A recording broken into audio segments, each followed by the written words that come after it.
ಚಿಂಚಲಿ ಕೃಷ್ಣಾ ನದಿಯ ದಂಡೆಯಲ್ಲಿರುವ ಒಂದು ಶಾಂತ ಹಳ್ಳಿ.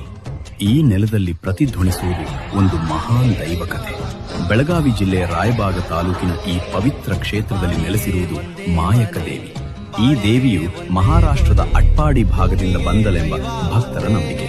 ಈ ಕ್ಷೇತ್ರಕ್ಕೆ ಐತಿಹಾಸಿಕ ಹಿನ್ನೆಲೆ ಹೊಂದಿದ್ದು, ಒಮ್ಮೆ ಕೀಲ ಮತ್ತು ಕಟ್ಟೈ ಎಂಬ ರಾಕ್ಷಸರ ದೌರ್ಜನ್ಯದಿಂದ ಜನರು ತತ್ತರಿಸುತ್ತಿದ್ದಾಗ ಮಾಯಕ್ಕ ದೇವಿಯ ಅವತರಿಸಿ ರಾಕ್ಷಸರನ್ನು ಸಂಹರಿಸಿ ಧರ್ಮದ ಜಯವನ್ನು ಸಾಧಿಸಿದಳೆಂಬ ಕಥೆಯಿದೆ. ಹಾಗೆ ವಿಜಯದ ನಂತರ ಅವಳು ಚಿಂಚಲಿಯಲ್ಲಿ ನೆಲೆಸಲು ಬಯಸಿ ಬಂದಾಗ ಅಲ್ಲಿ ಇದ್ದ ಗ್ರಾಮದೇವಿ ಹಿರಿದೇವಿ ಮಾಯಕ್ಕ ದೇವಿಗೆ ಇಲ್ಲಿ ನೆಲೆಸಲು ಮೊದಲ ಪೂಜೆ ನನಗೆ ಸಲ್ಲಬೇಕು, ಆನಂತರ ನಿನಗೆ ಎಂದು ಒಂದು ಷರತ್ತನ್ನು ಹಾಕುತ್ತಾಳೆ. ಮಾಯಕ್ಕ ದೇವಿ ಆ ಷರತ್ತನ್ನು ಒಪ್ಪುತ್ತಾಳೆ. ಅಂದಿನಿಂದ ಇಂದಿಗೂ ಇದೇ ಸಂಪ್ರದಾಯ ಮುಂದುವರಿದಿದೆ. 1881ರಿಂದ ಈ ದೇವಸ್ಥಾನ ಭಕ್ತರ ಆಸ್ಥೆಯ ಕೇಂದ್ರವಾಗಿದೆ. ಪ್ರತಿ ಭರತ ಹುಣ್ಣಿಮೆಯಂದು ವಿಜೃಂಭಣೆಯಿಂದ